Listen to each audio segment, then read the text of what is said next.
Ever had for this delegation. So obviously Vincent and Jason is very popular.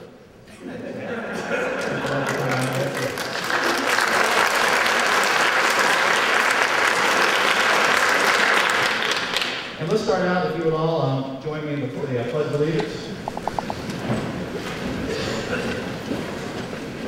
I pledge allegiance to the flag of the United States of America and to the republic for which it stands, one nation, under God, indivisible, with liberty and justice for all. Well, thank you all for coming out this rainy afternoon in Washington County. First off, I'd like to introduce two of our staff members who came up from Olympia today to be with us. My legislative assistant is Sandy Ruff. Sandy, please turn and wave the crowd. And Representative Vi's assistant is Amanda Smith. The format for today's town hall, we're going to have a short PowerPoint presentation. Representative Vi's and Representative Overstreet are going to lead us through, and then we'll go to question and answers with the audience and try to have a dialogue back and forth to hear about your issues that you care about the most, things that you want us to be focusing in on during the remainder of the legislative session. We're about halfway through the first legislative session for this year, 105 days. We're scheduled to be done on Easter Sunday, of all things this year. It is the final day of the legislative session. When we go to Q&A, Amanda's going to carry the microphone around, and she will hold it for you while you ask the question. And ask your question, we'll have some dialogue back and forth to find out what's important to you folks. So with that, I'll turn the microphones over to Jason and Vince, and they'll take you through the PowerPoint. All right, well, thank you. Is this on? No. Testing 1, 2. I hear you. There we go. All right, well, I want to also thank you guys for all being here. It's a privilege to be able to serve you down in Olympia. And so with that, let's get started with a little bit of a PowerPoint presentation. Sandy, if you would, please. Next slide. So this year, we've got, it's an interesting year. Can we get a little bit more light on stage for our sign language, please? Thank you very much. So we're in an interesting year, as all you know, and this year is, the big thing is the budget. And what are we going to do this year to address the issue with the budget? I think many of you are here because you understand the impacts of the budget on the people of Whatcom County and the people of Washington State.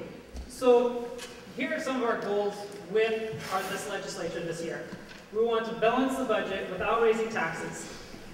And the reason we say that is because the taxpayers sent a very, very strong message to us last year saying, we can't afford any more taxes right now. So that is one of our priorities and our goals this year. And then the other is strengthen the economy and create jobs. And how we do that is we look at the private sector and we look at businesses and how can we make businesses more effective, more productive, so that they can hire more people and they can get people back to work. And then when they get people back to work, there will be more revenue, more taxes coming in for the things that we need to afford at the state level. Vince makes some good points. The people really spoke loud and clear in the November elections. They defeated an income tax. They reaffirmed for the 4th time that people want a 2/3 majority of both houses of the state government to raise taxes, a simple majority to raise fees. And they also did something that surprised even me.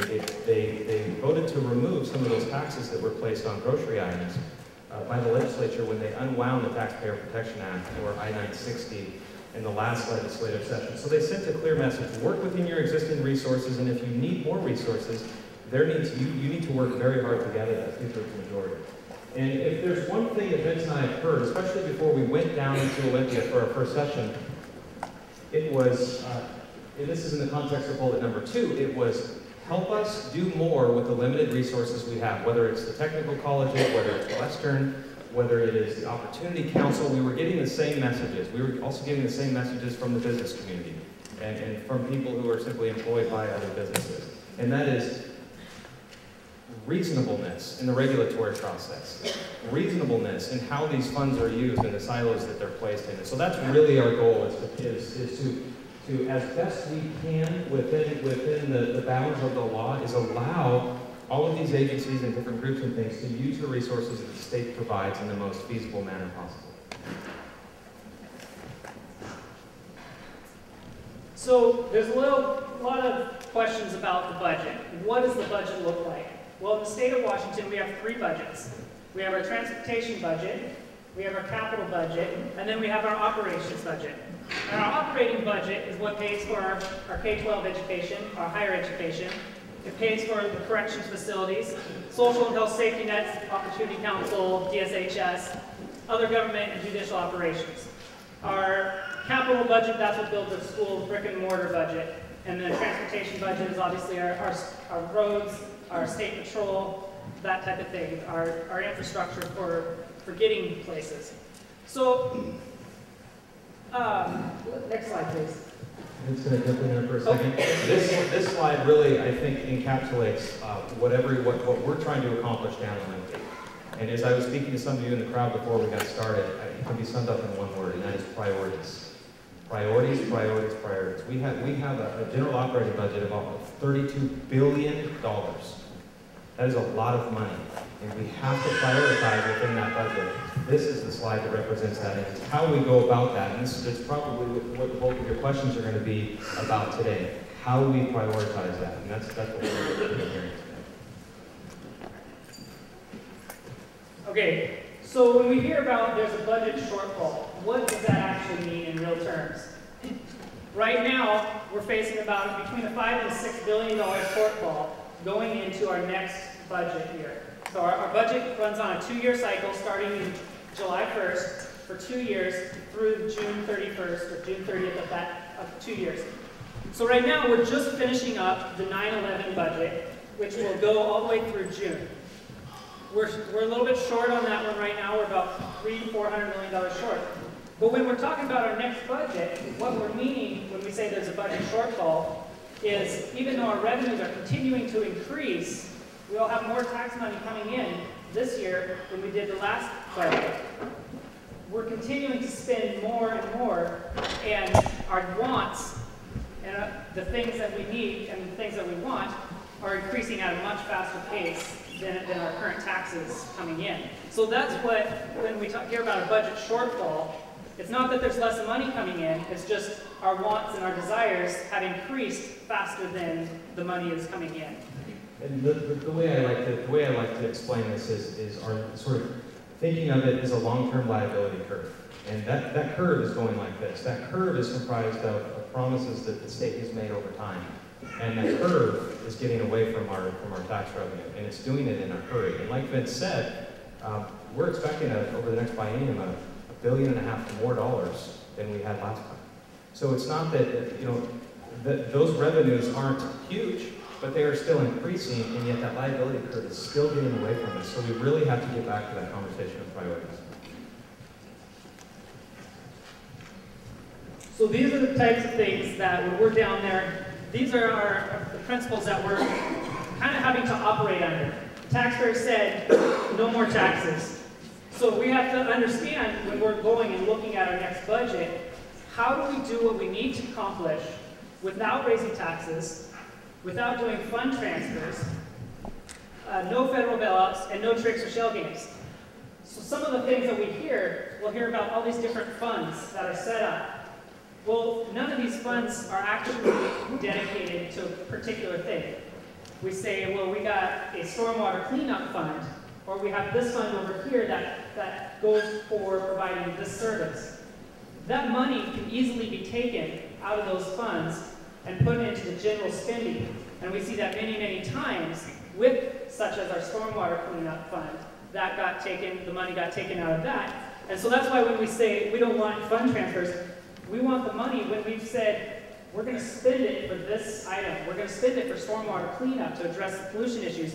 Let's keep that money there and let's use it for the things it's intended to and the things that taxpayers have said.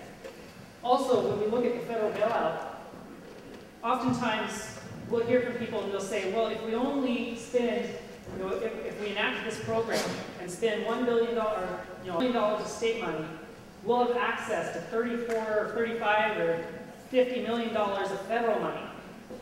The problem is the federal money doesn't really exist.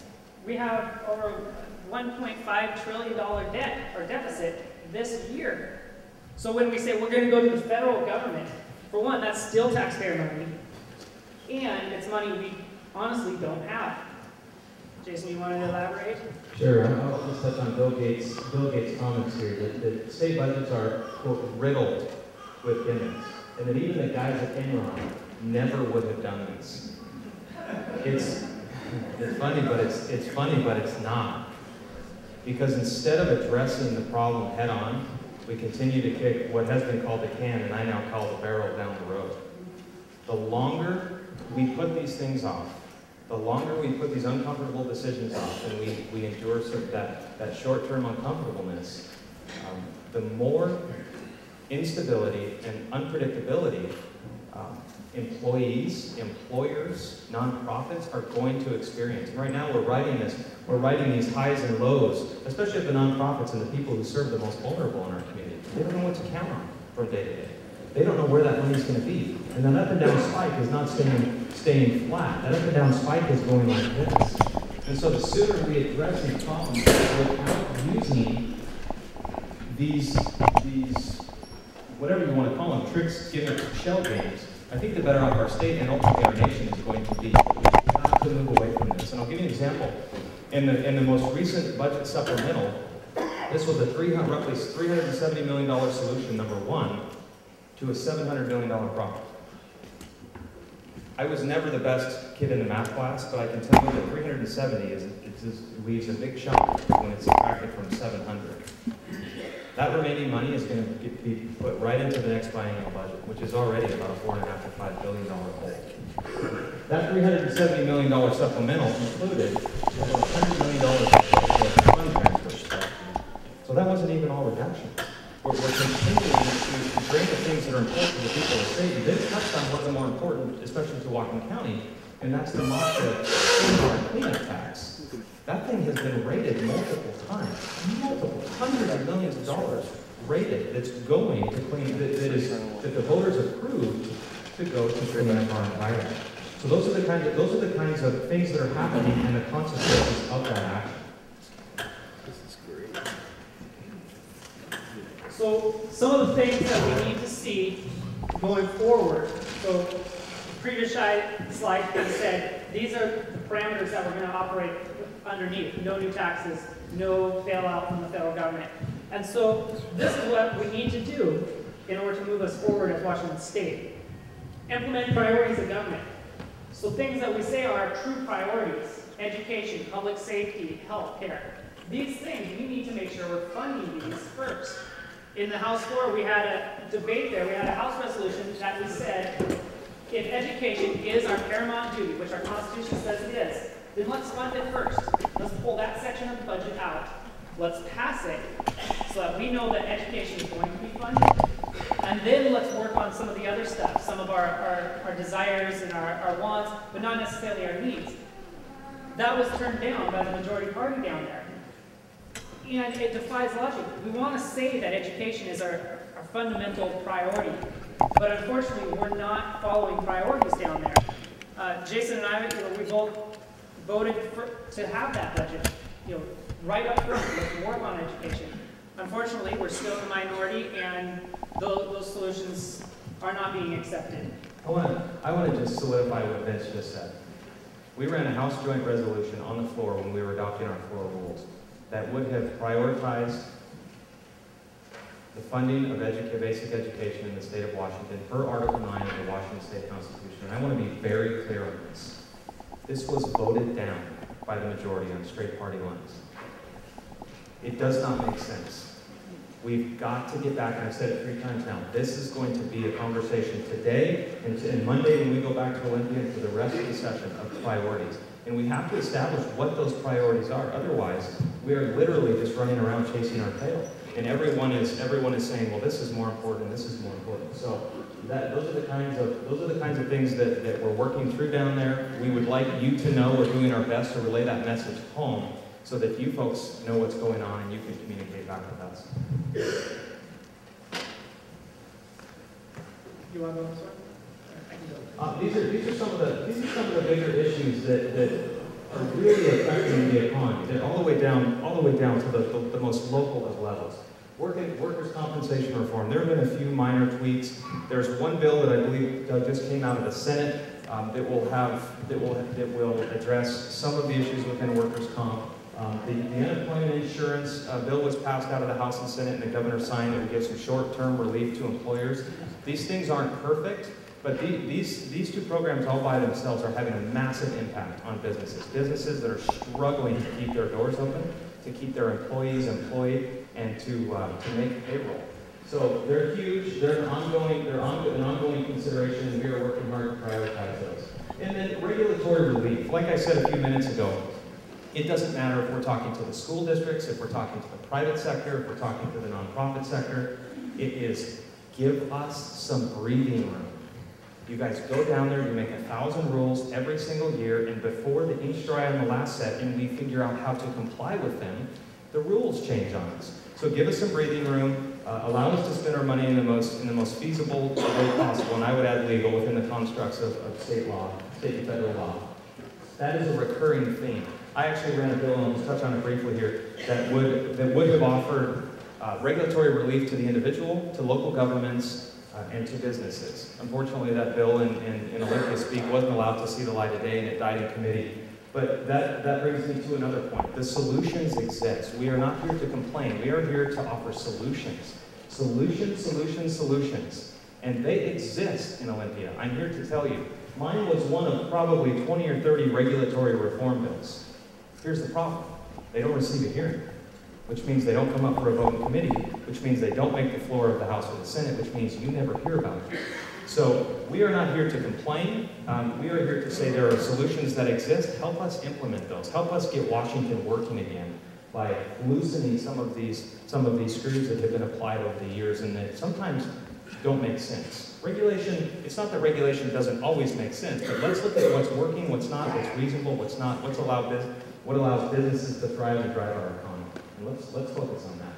So with that, if you have any questions, we'll be taking lots of questions today. But here's some of our contact information in case you want to contact us anytime, while we're down in session or anytime during the year. There's also business cards out back and information, ways you can contact us throughout the year to let us know how you're being impacted, what your concerns are, and just share your values and your frustrations with us. And we appreciate those comments coming in. And also, if there's something that you really appreciate, oftentimes we always get people that are upset with programs. We'd love to hear when we're doing something good, and a little encouragement goes a long way also. Thank you. Great, thanks guys. Once the PowerPoint, but can you bounce it back just a couple of quick slides? I want to make one quick comment on it. Back on a second. One more. Well, questions, but one more. Oh, not right there. No, yeah, there. So this is the slide I really call the reality check in Olympia, because of Initiative 1053 requires a 2/3 vote in the House and the Senate to raise a tax. It's not going to happen. There are not 2/3 vote in the House and the Senate to pass taxes in Olympia. So once you come to grips with that fact, it allows you to change your mentality in Olympia from how we do business today to how we need to change business that we do in the future to focus not on the method by which we provide a service to the public, but focusing on the cost and the quality of the service that gets provided at the end of the day. And once we realize we aren't going to have the fund balance transfers because we have to protect those costs, the federal government is not going to be sending billions of dollars back to Olympia. And we're going to fight tooth and nail against the 25th month because that is just kicking the problem to future generations. Then we can get to work on the hard issues of reforming government. And that's really what we're doing in Olympia right now, is tough issues about how we restructure government to make it work better in the future. So with that, what we're going to do for questions that people have, I think with this big of an audience, what I'd like to do is have people line up on this aisle and line up on this aisle, and then Amanda will go back and forth between the two fronts of the lines there with the microphone to ask questions. And we'll get the house lights up a little bit up here too so we can see a bit better.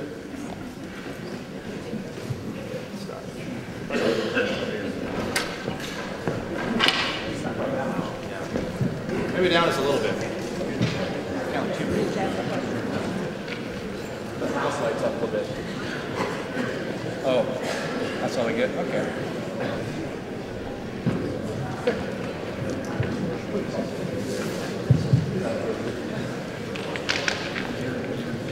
All right, there's questions. So when you're asking your questions, also just your name. We don't need address and all that kind of stuff. Hi, my name is Jim Stewart. Thank you for holding this forum. I appreciate you being here. As I'm sure you know, one of the best insurance policies against unemployment is higher education. A person with a 4-year degree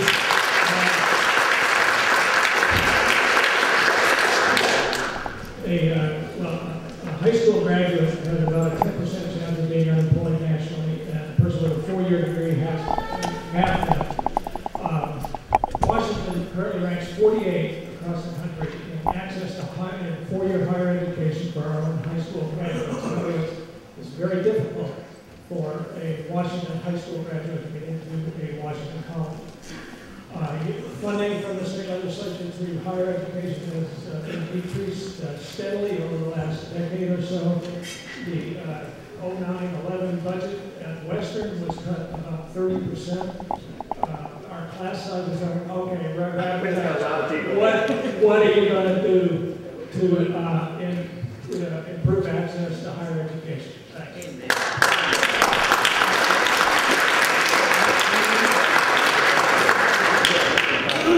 And I appreciate the comments and the question. I'm on the Higher Education Committee in the House of Representatives, and so I get to deal with a lot of these questions, and I get to deal with Western and Washington Community College, Building and Technical College. And so one of the fundamental things that we do, and what we were talking about earlier, is what are our priorities? And I believe that education should be one of our priorities. And in that, we've seen the state budget versus tuition go down to where about 10 years ago we were paying, I think, 70% tuition was paid by state, 30%, or roughly 60-40, 70-30, with the tuition being the smaller part. Now that's about flip-flopped. So now our students are paying about 70% of the tuition. The state is now reimbursing about 30%. We really feel that we need, if we want to be serious about higher education, we need to look at that seriously. And what we'd like to see, and myself and the Higher Education Committee, we'd like to see a much better ratio on that. Can we get specific? This is just rhetoric from you. Hey, excuse me, sir. One word. It's all right. No, it's all right. I understand your frustration. Over the years, higher ed has been going down as a percentage of the overall budget. One of the bills we've introduced this year, the concept we're working on, is setting a priority, and I'll give you a specific. The Life Sciences Discovery Fund currently gets $65 million per biennium from the state of Washington. It comes from the tobacco settlement. Mitchell Gold, who's the CEO of the state's largest biotech company, said get rid of that fund, invest it back into higher education in STEM education, which is science, technology, engineering, and math. So right there, the $65 million, we could take out of the venture fund for the state of Washington, put it into higher ed, and train the workers to go into the biotech field, and not use your tax dollars as venture capital funds. Those are the kind of ideas we're working on in Olympia right now to make higher education a priority again. One of the things that we're doing. The other part is trying to raise up that portion to determine what tuition level we're going to offset the state level. We're still a low tuition state compared to our peer states in higher education. I'm not saying tuition should go up, but you will see greater tuition flexibility going back to the schools, I think, by the end of the session. Yes, sir.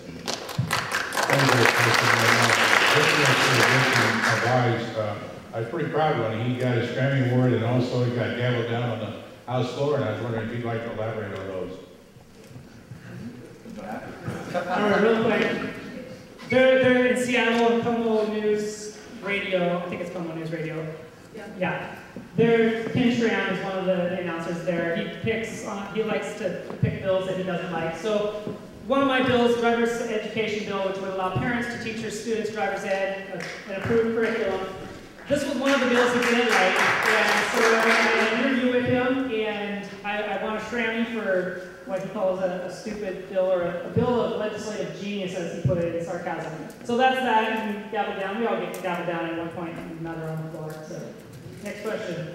Hi, my name is Barbara Irving, and I really appreciate you three being here. I'm going to read a quote to you, and I'd like to comment afterwards.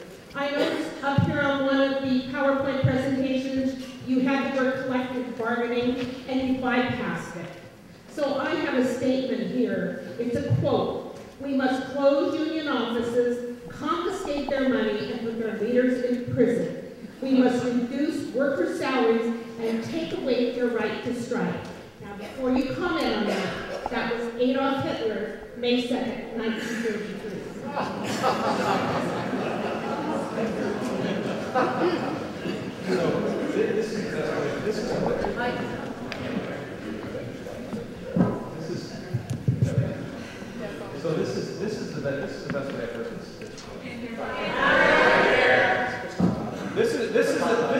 best way that I've heard this put. What we're really talking about here is we're talking about human beings. We're talking about human beings with families, with mortgages, with bills, with lives. And so I'm not willing to couch it necessarily in those sort of draconian terms. The reality is that conversation has to be had, not just with collective bargaining, but with all of the stakeholders, and it includes all of us in this room. We all have to be a part of the solution. And I'll give you an example of what I'm talking about. It's what I talked about just a few minutes ago. We had in this remaining budget a $700 million hole. And the majority created a $370 million solution. The rest of which is going to go into the $5 billion hole that's waiting. And it's probably going to do more like $6 billion. Now, billion. Most of us cannot even quantify that. I know I can't. That is a huge problem. So it's going to take everybody chipping in. So I don't think anyone on the stage or in this room is going to point fingers and say, this group is to blame, or this program is to blame. So I'm not willing to go there necessarily. I'm willing to, again, look for solutions and acknowledge the fact that there is going to be some short-term uncomfortableness from everyone. And I think that if we work together and acknowledge that, I think that we can get through this as a state in a lot better fashion.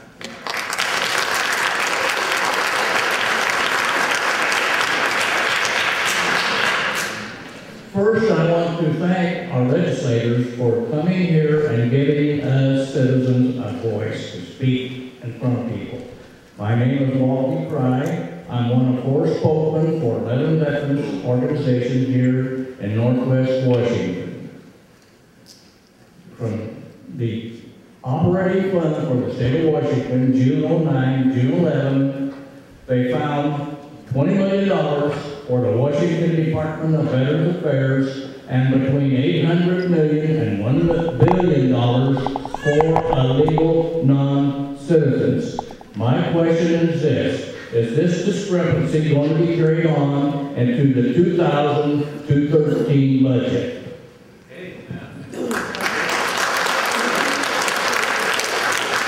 First of all, I want to say, on behalf of, I think I can say on behalf of all 3 of us, we appreciate your service to this country, and we appreciate all the veterans that served us no matter where they are.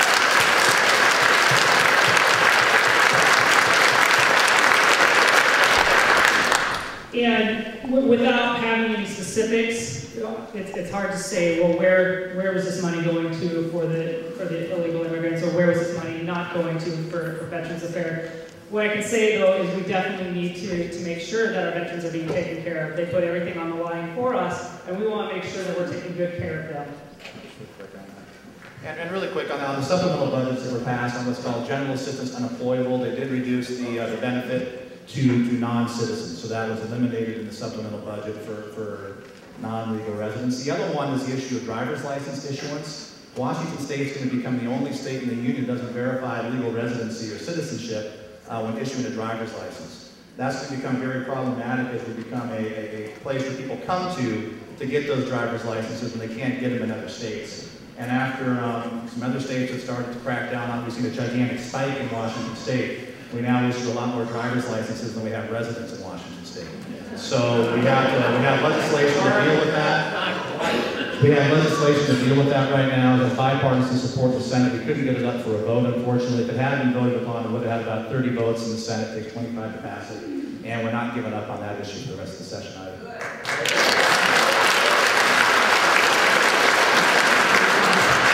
My name is Amy Miller. First of all, did you bring your glue sticks and the pencils that I asked you about?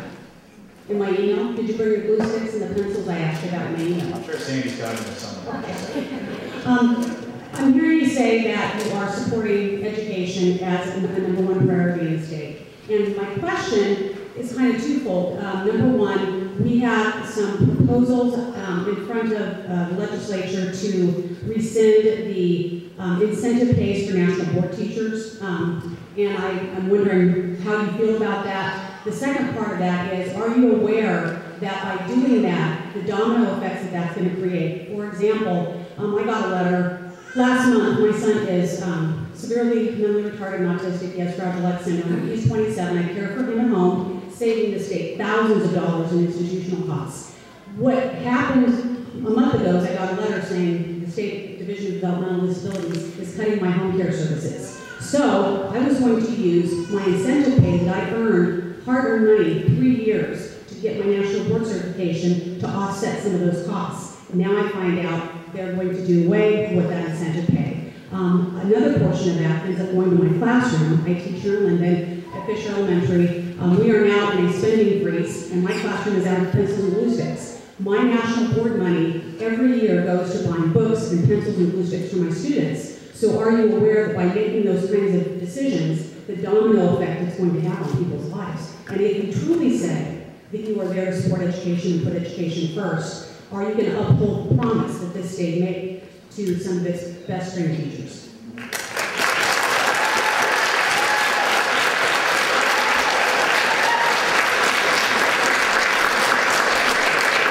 Proposals right now going around on teacher compensation. You've heard a lot about the RIF bill. How we do reduction in forces and in the school districts is going to be based just upon seniority, or is it going to be based upon other calculations?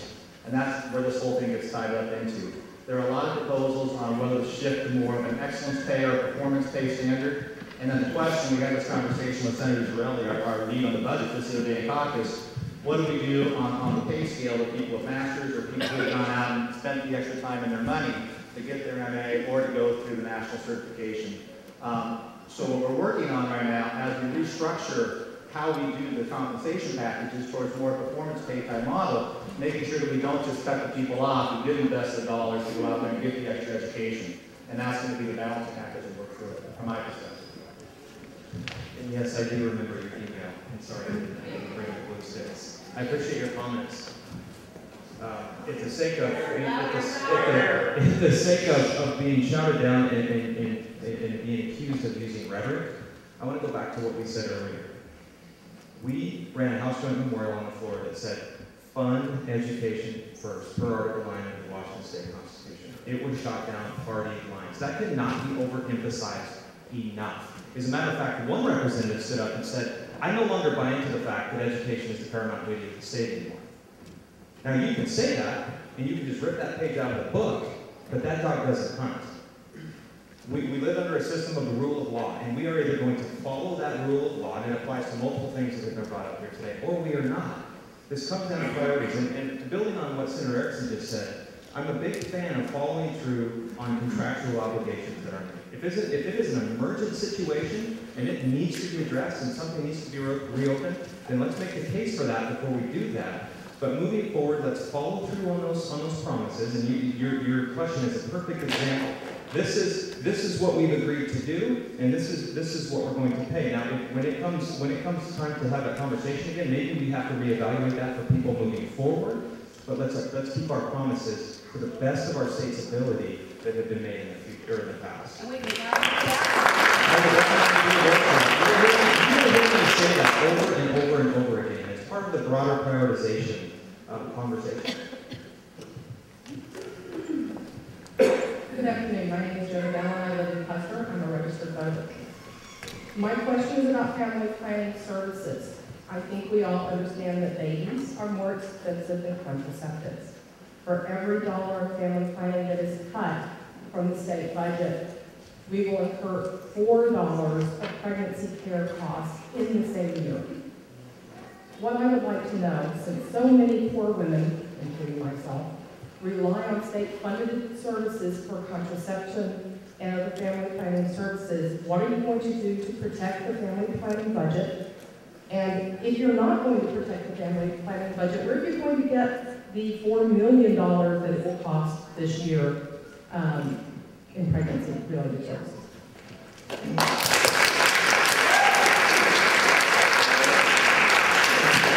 Before I go any further, multiple people have stood up and said, thank you for being here. I think I'm remiss in saying thank you for being here. It's a rainy, gloomy Saturday, and you guys all came out of your homes and your businesses to come out here and hear us speak. So thank you very much for being here. I want to answer your question by first saying I am 100% firmly pro-life. And when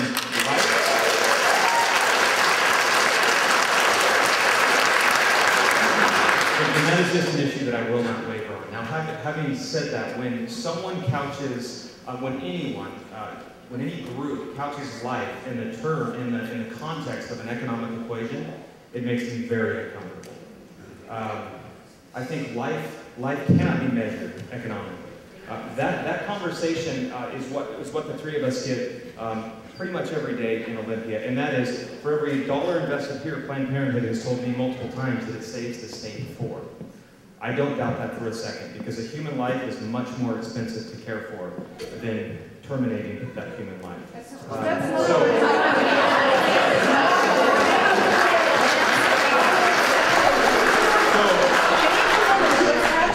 On stage places like Planned Parenthood for contraceptive use because I was without insurance and couldn't get it any other way. And if I had a baby, you would have probably been, the state would have been on the line to take care of that child because it would have been deformed because of the medications I take.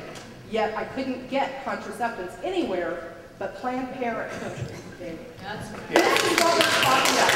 We do have the highest teen pregnancy rate of any industrialized country in the world.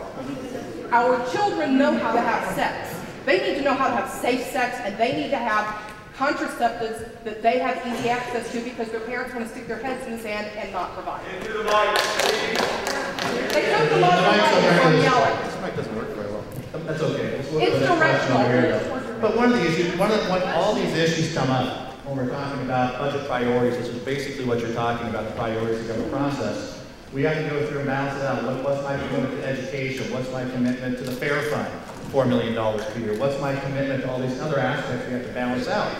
And the difficulty we get into when we have fewer dollars than we had 2 years ago, because of the poor budgeting decisions that we made, is if you save me $1 today and say I'll make it up in 4 years or whatever, 2 years, whatever your time frame is, I have to balance the budget before June 30th. And we have to cut $500 million out of the budget before June 30th. And that's where we get into this balancing out of different issues. A lot of ideas are good, some ideas are not so good, but what we have to do is make those prioritization decisions about how we prioritize funding to accomplish the goals of as many people as we can. So let's move on over to that. Thanks. So I'm Bernie Housen from Bellingham. Got your email a couple times. First of all, thank you,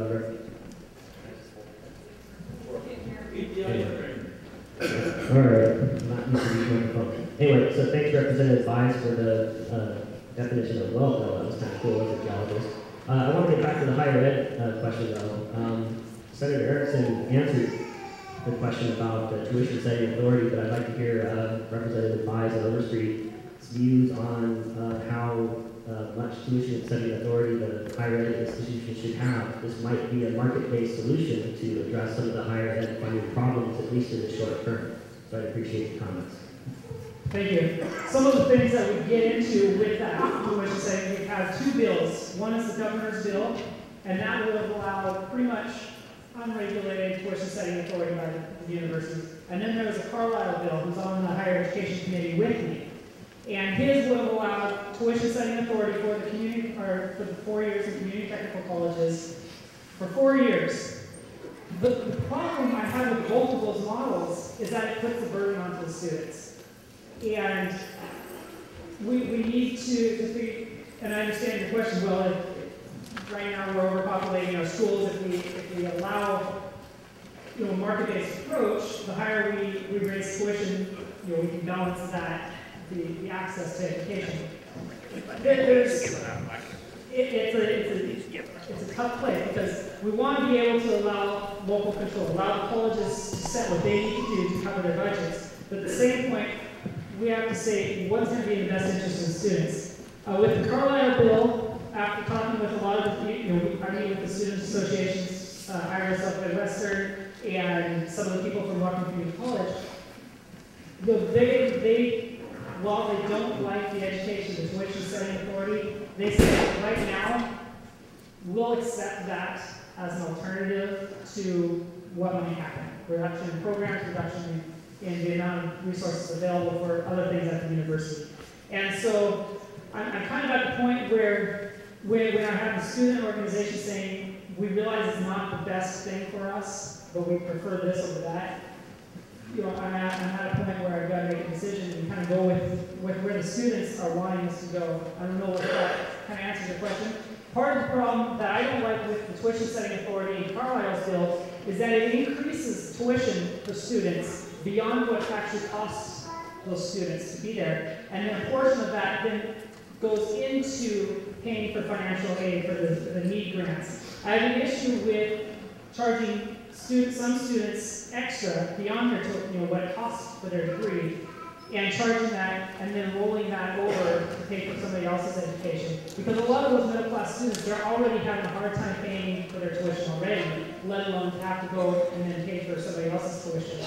So there is a delicate balance that needs to be there. And, hopefully with a lot of talking with the schools and the student organizations, we can kind of come to an agreement between the students and the schools where that needs to be.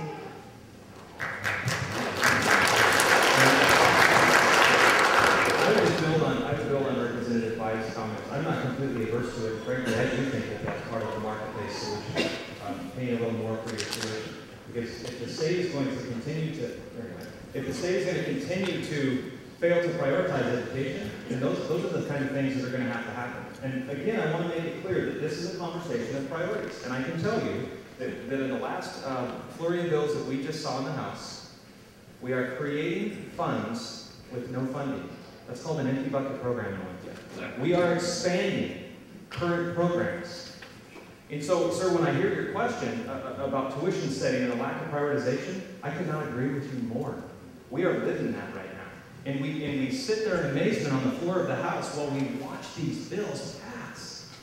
Let me say that again. We are creating funds right now that have no funding mechanism, setting up brand new programs, expanding current programs, when we can't plug the current gap that we have, and we have a $5 to $6 billion gap ahead of us. That's really, I think, where we need to focus the conversation. Draw the line in the sand and say, okay, no farther. Let's focus on what we have and what we value, what we think is important. And so I am very much open to that as part of the solution. Like Representative Bai said, it's not a perfect solution, but I am open to that.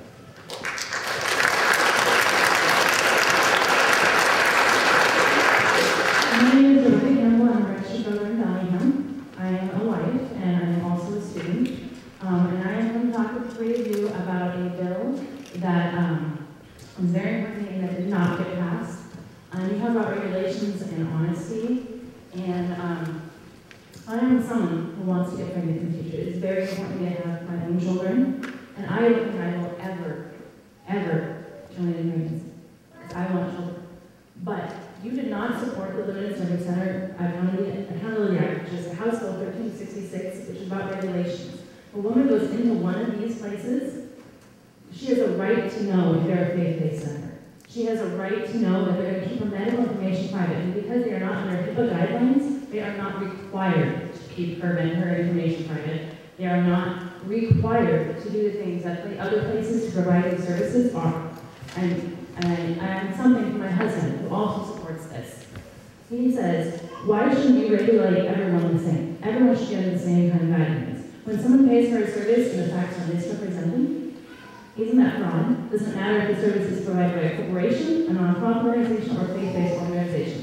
All these services need to be regulated because we all deserve the same kind of treatment from the same kind of people. Good, thanks for the question on that. I'm sure you're well aware that the crisis pregnancy centers was a very contentious issue down in the legislature this year. You go back to your budget priorities again, and also your priorities on life for that matter, but with crisis pregnancy centers, you have volunteers who go out and raise their own dollars and not a single taxpayer dollar included in a crisis pregnancy center. It's not about money, it's about the regulations. No, I hear you, but there's no tax dollars in it. They provide services to women.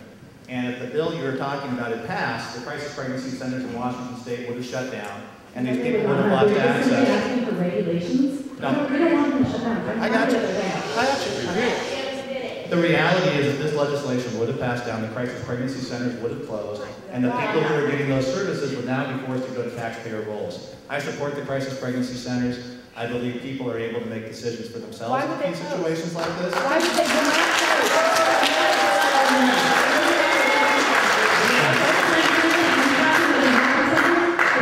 I don't want my name sold or given to anybody because that is my private information. Thanks, ma'am. I understand your point of view. I completely, and I do understand your point of view, and I just share my point of view when it comes to crisis pregnancy centers. I think you're different. Why would they close? Curious. Hi, my name is Teresa Tripp, and I actually work at Western and one of them. My question is about collective bargaining. I believe that, personally, I've broken my back, and now you're talking about breaking collective bargaining. That's what I'm hearing from a lot of your representatives. And I'd just like to know, what is your feelings about collective bargaining? I'll give you a couple quick ones on this, and we'll try to move our answers a bit quicker too, to let people left to answer. Collective bargaining, I sponsored legislation which would reject the government's current collective bargaining agreement with state employees. After collective bargaining was passed by the legislature in 2002, the legislature is supposed to go through and approve or disapprove the governor's negotiation. That vote has always been ruled into the budget ever since it was passed in Olympia. So we haven't had a chance to go through and vote up or down on the collective bargaining agreement directly with state employees. I think we should reject the current collective bargaining agreement and go back and renegotiate it. I also think we need to reform collective bargaining in Washington State to allow for contracting out. The three-legged stool that was sold to the people when that vote was passed isn't really a three-legged stool because it allows for through collective bargaining to collective bargain away the right to contract out jobs. I believe if we're going to get the government moving in a better direction, empower the private sector, we need to fix that aspect of collective bargaining to allow for the privatization and contracting out of jobs that are currently being provided by state services. So those are the changes I would see.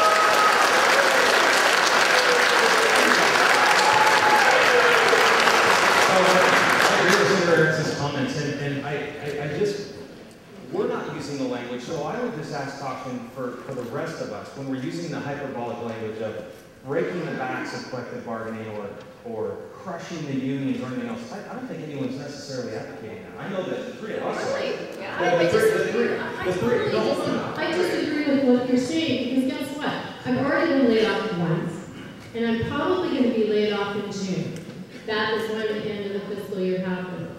Now, you're telling me, both of you just said to me that, this is what I heard you say, is that we're not breaking, you're not trying to break us? Yes, you are. You just said that you were trying to break. I make so much money, believe me, I make so much money. I'm like $23,000 and I've already went down to half time. So, I understand your situation. What Jason pointed out earlier in the show today was we talked about, we're not cavalier when we talk about our budget deficit. The reality of our budget deficit right now is most of our dollars go to salaries and benefits to state employees. That's where tax dollars go. And when you look at a $5 billion budget deficit, you have to find ways to address that. And at the end of the day, that will involve people's salaries and it will involve having fewer state employees. But the three-legged stool of collective bargaining, when passed by the legislature, allowed for contracting out of jobs to the private sector. But the way that collective bargaining agreement was structured when it passed the legislature, it doesn't allow for that to happen. So the two things I just said is go back and renegotiate the current collective bargaining agreement signed by the governor of the state of Washington, and go back and amend the collective bargaining agreement to allow for that three-legged stool to actually be in place. That's not the repeal of collective bargaining, that's not eliminating it. It's simply saying, let's go back and fix it to what it was originally said it was going to be, and let's go back and reopen the most recent agreement signed by the governor, because I think that you shouldn't have the governor, one person, sitting behind closed doors, negotiating this deal, and then sending the bill to the other legislators who are in charge of balancing the budget. I think that's a good way to run the state government. We need to step up and be responsible as officials.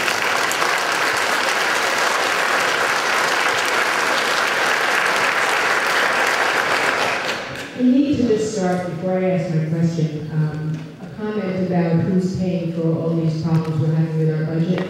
I don't see the rich paying. Period.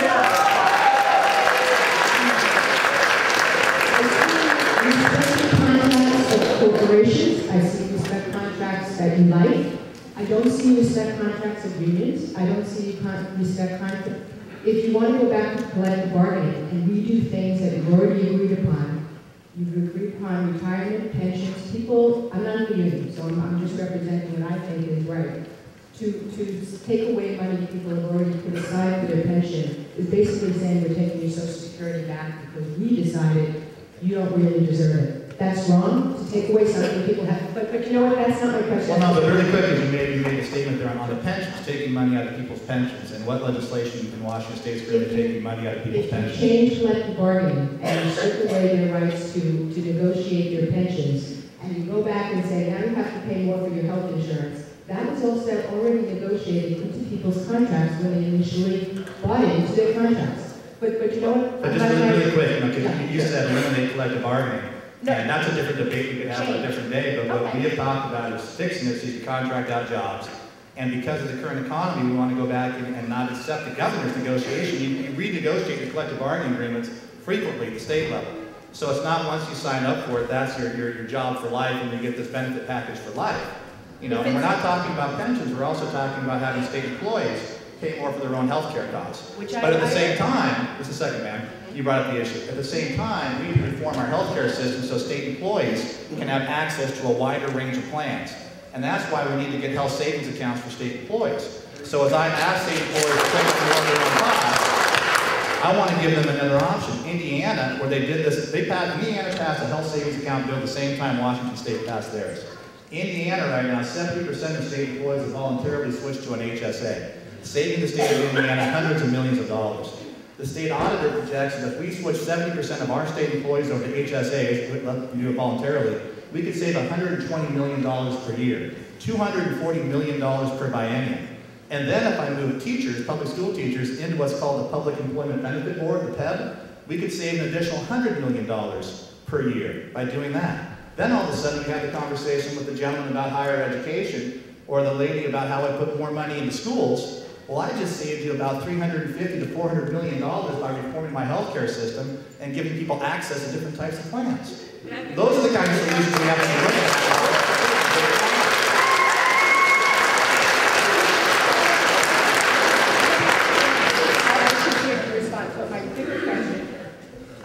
There is currently a proposal that seems to be sort of getting fast-tracked, the Gateway Pacific Terminal, which is going to be a coal depot at the end of Cherry Point, of which I live on that railroad line. I don't know how many people live on that railroad line, but I do, and I live at a crossing, of which I, in all hours of the day and night, hear honking horns, and the traffic is abominable already. In addition, that's my personal complaint, of which I'm sure I'm not the only one. My concern is increasingly the coal dust that's going to be spewing from the top of those uncovered 150 cars every day, 1 to 9 times a day.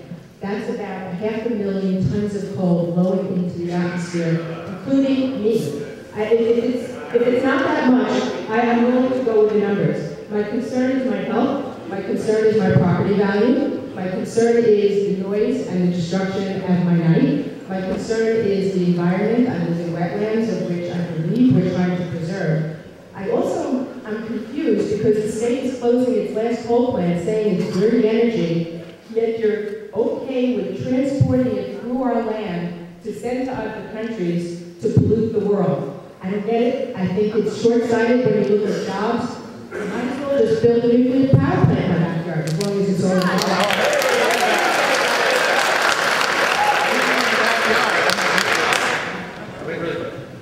I do think we need nuclear power plants, not in your backyard. Before I get to the backyard, I would suggest that.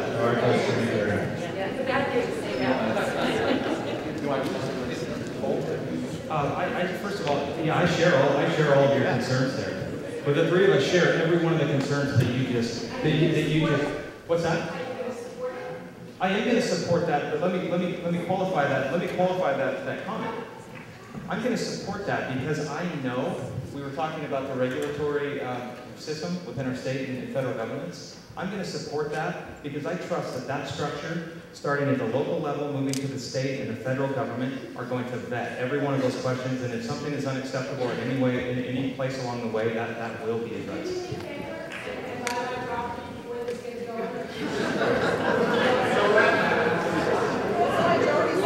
My name is Will Mullet. I live here in Lynden. I want to thank you again for coming out and offering us this forum to discuss these things with you. I wanted to also voice my support for the comments that have been made on higher education. I'm a product of the higher education system here in Washington State, born and raised. I appreciate the value of the higher education. The problem I have, though, is that where are the jobs coming from for our college graduates? Because as the cost of college goes higher and higher. The average person, I've got 4 boys at home, the oldest of which is a sophomore in high school. We're looking at college and I'm thinking, I either got to save for college or I got to save for retirement.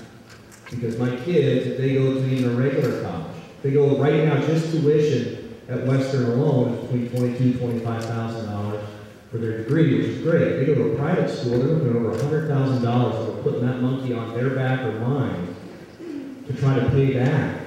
I had 2 people come in my office that are veterinarians who got $140,000 each in student loans. Their monthly payment is a mortgage for 30 years. So I'm not decrying that. I'm saying we've got to have some reasonable middle ground. We can't have a great higher education system with all these people in education and no job to go to, or a job at McDonald's that pays a minimum wage. So we have to be able to come together and say there's a reasonable way. The Gateway Pacific Terminal, I'm not involved in any way whatsoever with that. But that's a means of providing jobs with which people can live their lives and have a good quality of life. And if we do have reasonable regulation on that to make sure that they're not damaging the environment or destroying it, that's the way to go. So what I want to know is down in Olympia, representing the interests of our people here in Washington County, what are you trying to do, or what are you prepared to do to support the kinds of jobs we need to support our higher education, to support the infrastructure that everybody wants, but nobody wants to sacrifice to pay for it? Because in the last 3 years or more, we've led jobs when other states like California have people, companies in mass exodus, and Washington State hasn't drawn any. We're choking the ones that are here. I'm wondering what your solutions are to that. Thank you. You bring up a very good point. We're focused on the sort of the tuition and the state money side of things when it comes to all of the issues that we brought up here today. The best way to address that is to get Washington working again. It is the private sector. It is the private sector that creates wealth and pays the taxes and allows government to operate. So if we focus on state, or the federal, we're really missing the boat here. And that's what we've been trying to communicate, I think, today. And there have been a couple of bills, and let me explain. It's a lot more micro maybe than the macro question that you just asked, but allowing businesses to correct violations of state codes, giving them a mere 7 days to correct a violation before the state fines them. Pushing bills that would require certain permits to be approved or disapproved in 90 days. Giving the private sector that certainty, that predictability to allow them to thrive so that they can rehire the people that they have had to lay off. And then you're going to see that tax revenue as our state economy grows, grow and grow and grow. And we can start to address these budget shortfalls in higher education.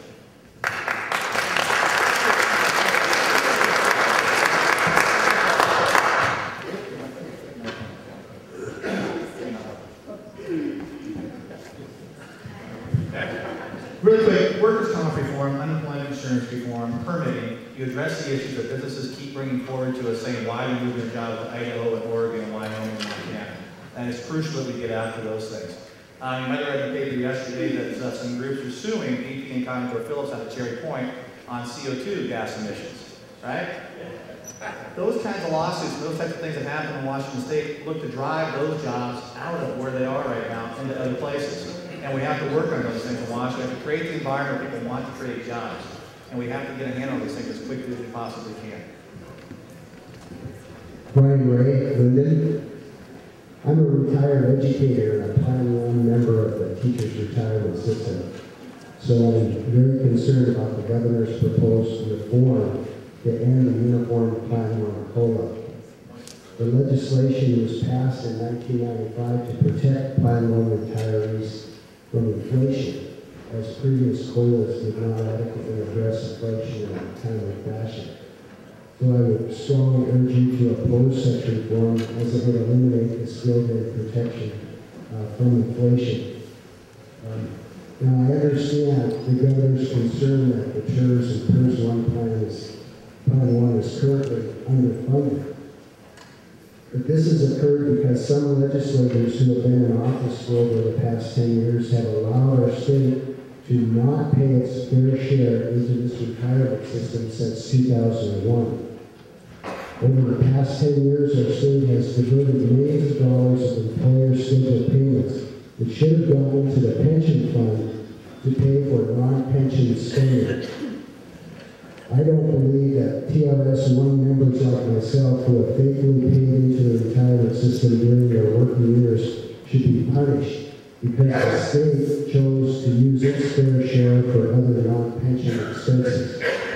So again, I hope you all will oppose any plan to eliminate the Uniform Plan 1 COLA. And since you're all here together, I'd like to know how you stand on this proposal. This is the issue that when we were talking about our budget priorities and the way we want to go around things, we said no more fund transfers. One of the funds that kept on being transferred, or was not, the money was never put into, like you said, was our pension system. I think we're facing about an $8 billion shortfall in what we owe our pensions. There were years where nothing was gone in, nothing went into our savings for the pension, and we went into our just our general obligations, and it was spent. We can't do that. We have to continue, we have to go back, and we have to look at what our promises are, and how are we going to fund that in the future, and not dip into these different funds. So, you know,